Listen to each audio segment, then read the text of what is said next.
I will now be demonstrating the Cheong Tong billing and inventory system. So this is the login page, so let's just try here and log in. And roll the ID. So if you want to show the password, you click on the show password checkbox, and if you want to hide it, you click on it again. So let's go ahead and try and submit that. Invalid username, password, or role. So actually, if let's say the ID, password, and role do not match in the database, then an error will come up. So the actual password is actually this. Let's try and submit that, and you're successfully logged in. Okay, so now we will land on the home page, and this home page will display the name of the user, the ID, the email, and the role. Okay, so this is like to show who is using the system at the moment, right? And now I'll be demonstrating the inventory part. Okay, so inventory actually has 4 tabs, which is manage inventory, inventory alert, supply information, and category. So in the manage inventory tab, there are a few functions that can be done and carried out, which include search, clear, add, edit, and delete inventory. Okay, before I move on to that, this tab is to display the list of products and inventories owned by Cheong Tong and the details as well. The expiry status and stock level is also displayed here. Right, okay, so let's try to search an inventory. So to search, there's actually 2 filters, which is ID and name. So let's try ID, put 1 and search. So this will list the products that has 1 in the product ID.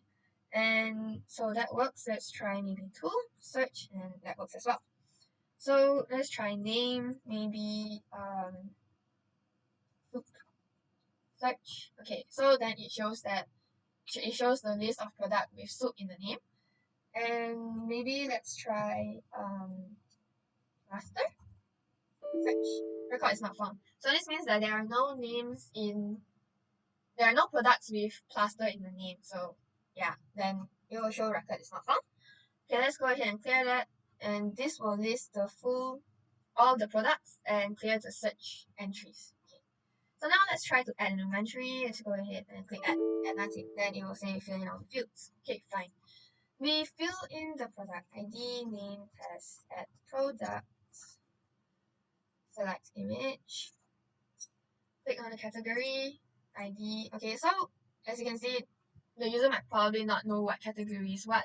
So to actually choose the correct category ID, the user can actually close this tab, this window, click on category, and find for the category that the product is in. So for this is herb supplement, right? So go back to manage inventory, click on add, select product image again, click on add and C007. Okay, so let's try expiry date 2025, 11, 20, 31.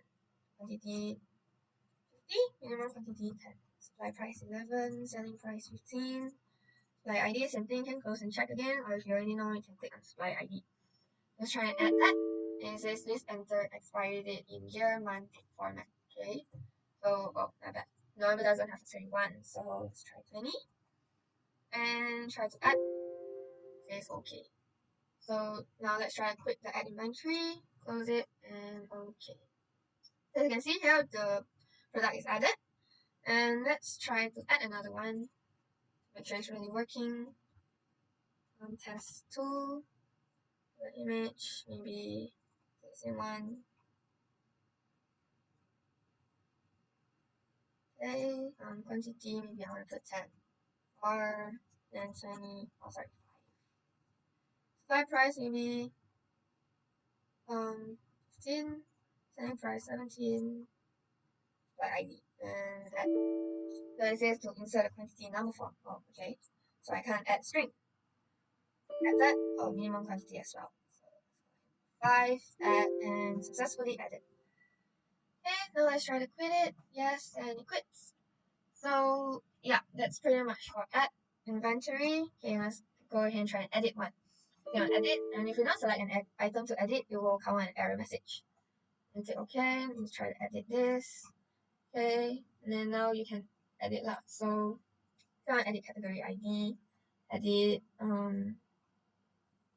let's say product ID change to 100. Yeah, try update that. Product ID does not exist, so we can't really edit the details of this. So put it back to 200. Oh, sorry, it's 200. You see, record successfully updated. Okay. As you can see here, it's updated because the category changed. Yeah, and it's updated. Okay. So now let's try to delete it. If you delete, you can delete if you select an item. So okay, try delete these 3 test products and delete. So you want to delete everything? Yes. You have successfully deleted the item. So as you can see here, it's deleted.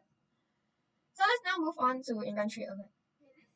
This is to filter the inventories that are either expired or is low stock level. So as you can see here, it's either low or expired.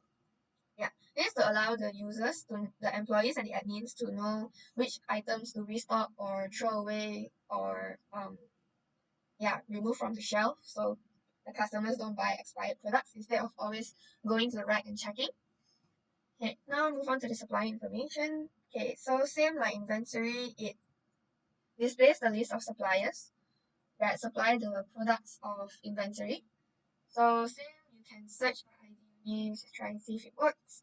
Search one, yes, clear. Let's try the name function. Peter. Yeah, so the supplier name Peter will be listed. And then that's pretty much it. The clear button works, and let's try the add information. S001 test add supplier. Phone number 0225.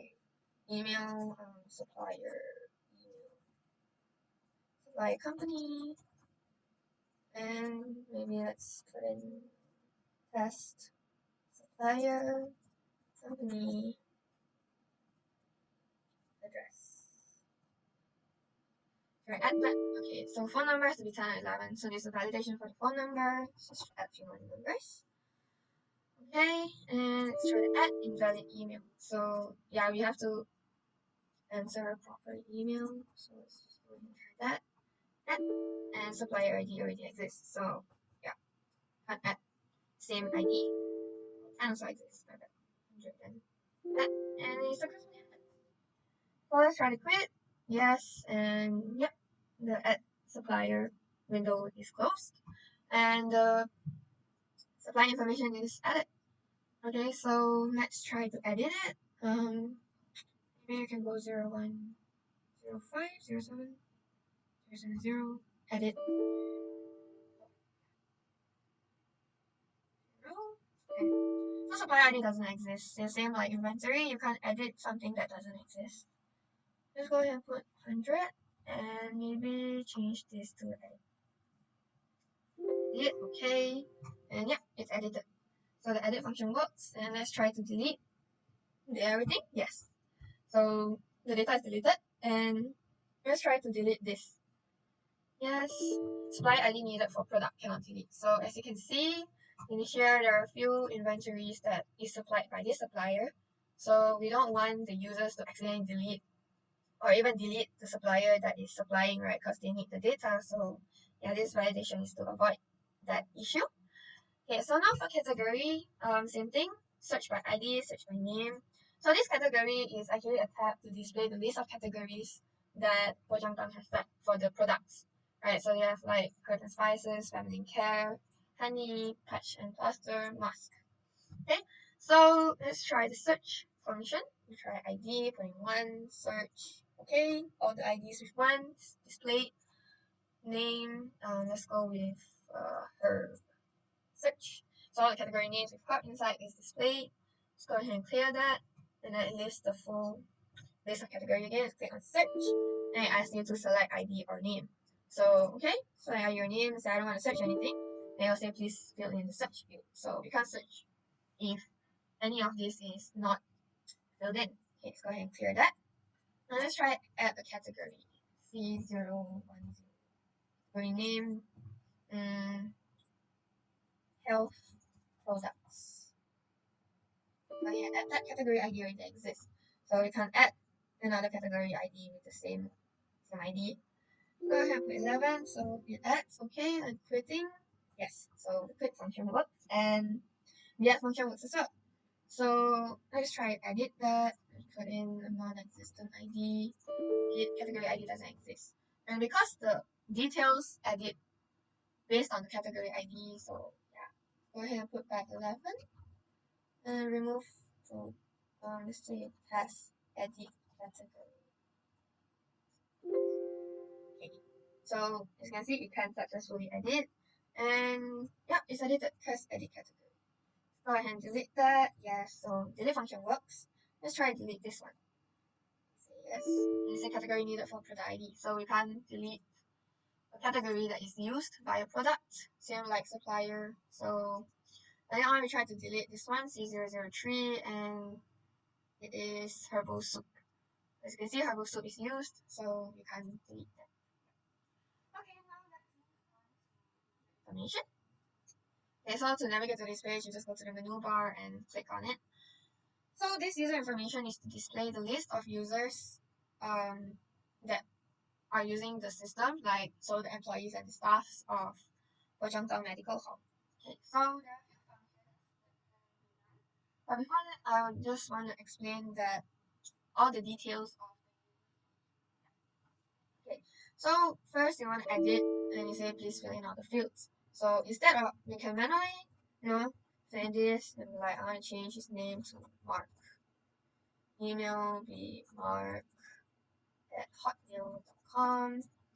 And then I have to fill in the role as a staff, and then his password is MA4RK, and edit. It's like, yeah, okay, you can edit that. But instead of doing that, why don't we just click on this and click on select? Okay, currently see a difference here. Let's try Mary. So I click on select, and Mary's details are inputted here. So as you can see, it's much easier, and you can just click on whichever you want to edit. So let's just say I want to say Mary Jane, Harry Potter fan. Sorry, Spider-Man fan. Okay, and let's click on edit. It says, okay, successfully edited. So let's say I want to fill in user ID that doesn't exist, so I want to edit that ID, but it doesn't exist. So yeah, go back to this, and let's try removing Mary, see what happens. Invalid email. So can I change that 002@hotmail.com? Yeah, so admin stuff doesn't really have much validation. Password, let's just say I want to put 123. Can I do that? No. Password is too short, so I have to, put in a longer password. 002 Mary. Yeah, 0021 Mary. Edit. Successfully edited. As you can see, it is 0021 Mary now. So if you want to clear this, you can just click on clear, and it will deselect everything. And let's say I want to try and delete.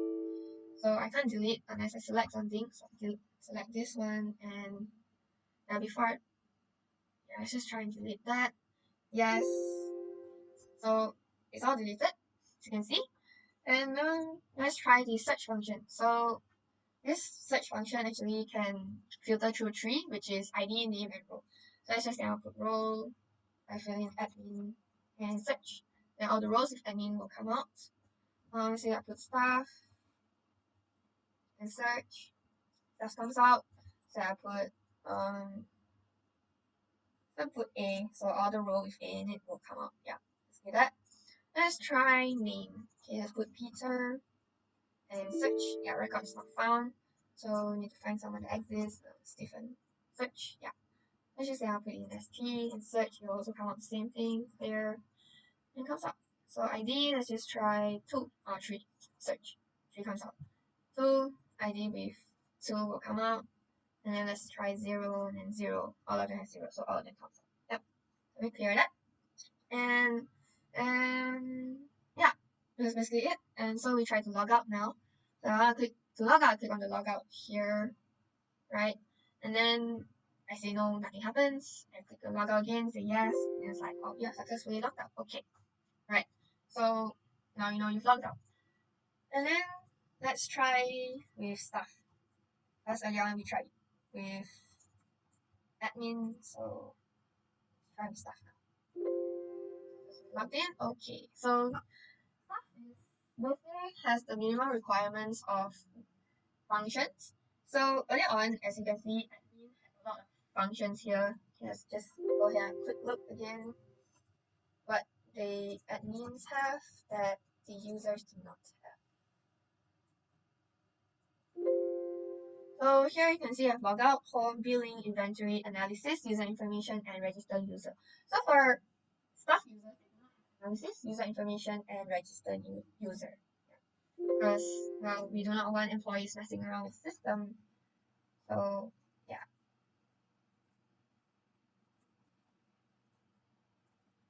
Okay. So same like the admin, the homepage displays the name, the ID, email, and of the user, and so the staff can go to inventory and billing, right? So I'm just gonna explain the inventory. Okay, so it's the same thing as admin. We have manage inventory, inventory alert, supply information, and category. So as you can see, the manage inventory lists all the products. There's the search ID. Let's just try and see if it works. Search. So like all the IDs with 00 will be listed. Okay, let's try name. I like soup because all the names have soup in it. So you can display a lot. Yeah. So all the names with soup comes out. Say I also want to put an A. So all the products with A in it will come up. Right. Let's go ahead and clear that and make sure it works. Yep. So all the list is here. Let's try and add. Make sure everything works well.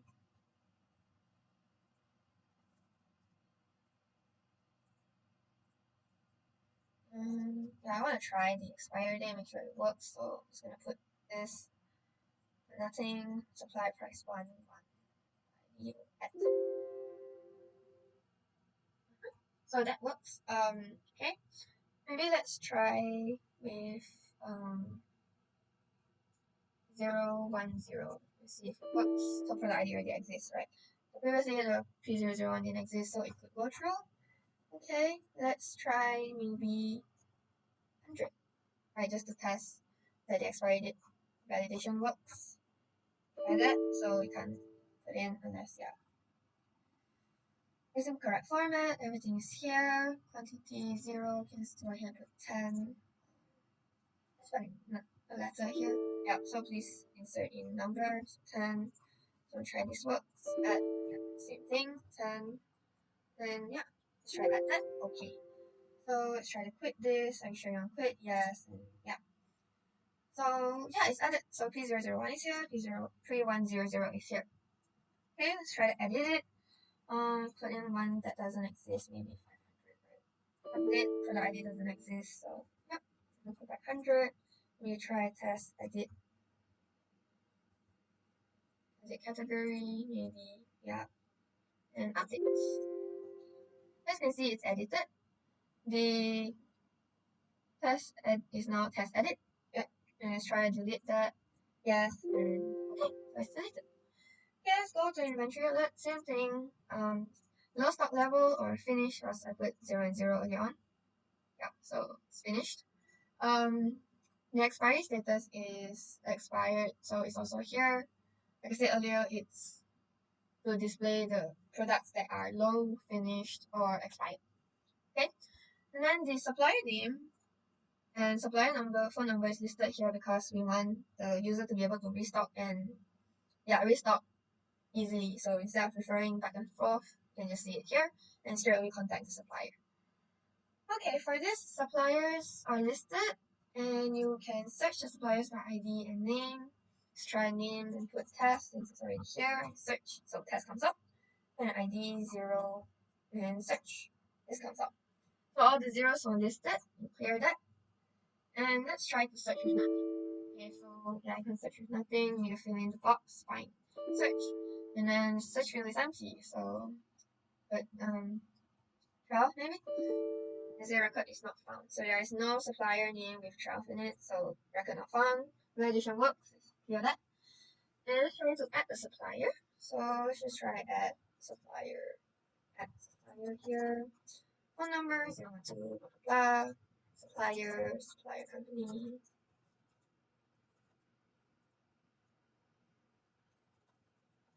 Let's fill that up. Maybe testing. Let's try just add. So you have to insert the IDs according to the format. So like actually this validation works for all, like inventory, information, and category. So for supply information will be S, category has to start with a C, and inventory has to be P, because stands for product, right? Okay, and also the supplier ID has to be 4 characters long. So yeah, as you can see, it comes back to the same problem, which is that. So let's put 120 at, and then phone number has to be 10 to 11 number. So yeah, it's to validate the length of phone number. Make sure you don't seem to put in, and invalid email. So this one has to be changed to a valid email, and you can add. So then we quit and see if it works. Yep. So the window closes, and yeah, it's added. Add supplier is added. Let's try to edit it. Change to edit supplier. Edit phone number. Edit and okay. So as you can see, it's edited. Edit supplier. And let's go ahead and try to delete something without selecting. Cannot. So select and delete. Okay. Yes. Right. Now let's try to delete this since it's used by product and not cannot delete. So that works. Okay, let's try the category now. Let's search by name. Maybe herb. I like herb because there's a lot of data with herb in it. Yeah, herbs and spices, herbal soup, herb supplement. ID, let's try one. Okay, let's try Q since I already typed it in just now. Record not found. So yeah, all the functions work. Clear also works. Try add a category. See. And like I mentioned earlier, the IDs have to be in a format. So to prove this, I'm just gonna put an A123. Right. Test category and add. So you need to follow the format, which is 4 characters long and starts with a C. Let's try this category ID already exists, so you can use the same one. But shrub there and add. So successfully added. We quit this, so it closes, and you can see here it's added test category, right? Okay, let's try to not deselect and edit. So it says you have to click on something to edit. So just click on that. Test category, edit, and okay. So as you can see here, it's edited, so it works. Let's go ahead and try and delete that. Yes. Let's try to delete this. So category ID needed for product can delete. So same thing, can delete for something that's used. And that's about it for for stuff. And let's try to log out, make sure it works. Yes, and yeah, successfully logged out. So that's all from me. When we click on the billing button at the menu bar, it will show this screen, which showing the table of the invoice. It includes the invoice ID, date and time, and the total price for each invoice. Then we have the add button, download invoice button, and the delete button. When we click on the add button, it will show a new window, which is add new invoice window.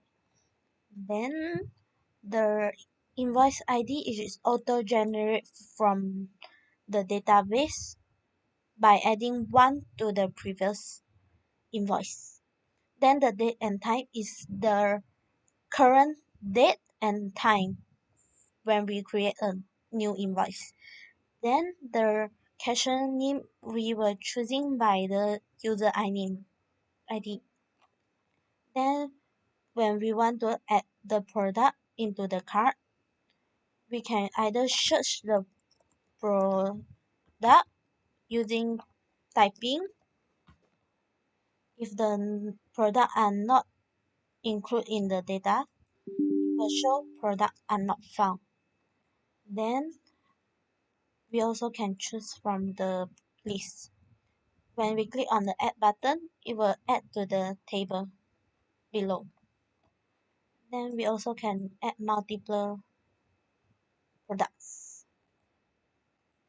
Let's try like we want add hundreds of the quantity. Then it will show the product with this quantity are not available. So we just like add one only. Okay. Then we can remove the item.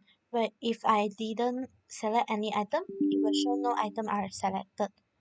Then when we select it, it will ask a question, remove item.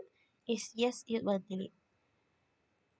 If no, it will return. Then the subtotal below here, it will count the price of the items. Then we proceed to payment. We can choose either cash or the debit card. Then the amount paid by customer will calculated. If the amount paid is is smaller than the subtotal, it will say the pay amount is less than the subtotal price. So it's error. Then we put 100 and it will count the change to change to the customer. Then we can, if we want to cancel, we can cancel on the click on the cancel. Then it will ask a question that the user really want to quit the window. If no, it will return. Then we can, after we confirm the items, we can click on the generate invoice. Then a question to proceed is asked. If yes, it will transaction successfully. Then we will see on here, it will add one more row. Then we can download the invoice. If we are not selecting any row, it will show please select an invoice to download. Then okay. Also same with the delete button. Then after we click on the invoice, then download, it will show the message box asking the user, are you sure want to download the invoice? Yes, it will download. Then it will show in the file. When the admin clicking the register button in this menu, it will pop out the register page here. In this register page, the admin need to fill in the new user's email, staff ID, name, role, and password. When the admin click on the register button and did not key in any things in either one text box given here, it will pop out a message to remind the admin the input box cannot be empty.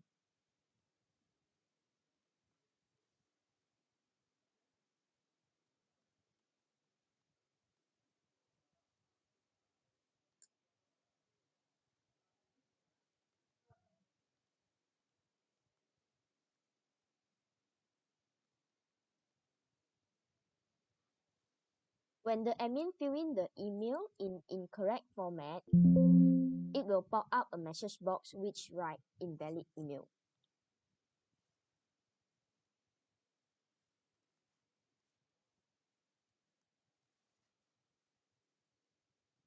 If the admin fill in the email in correct format, but why still pop up the message box, it is because our system will verify the email exists or not, so the user need to provide a real email.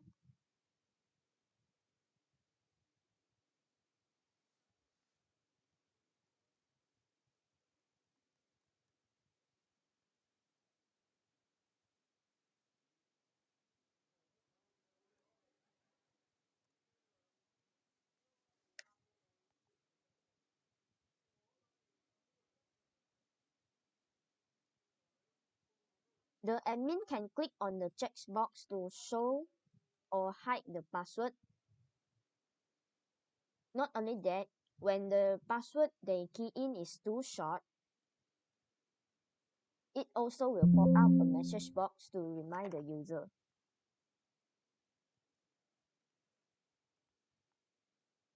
When the confirm password, when the password and the confirm password is not same, it will also pop up a message box to make sure to let them confirm the password.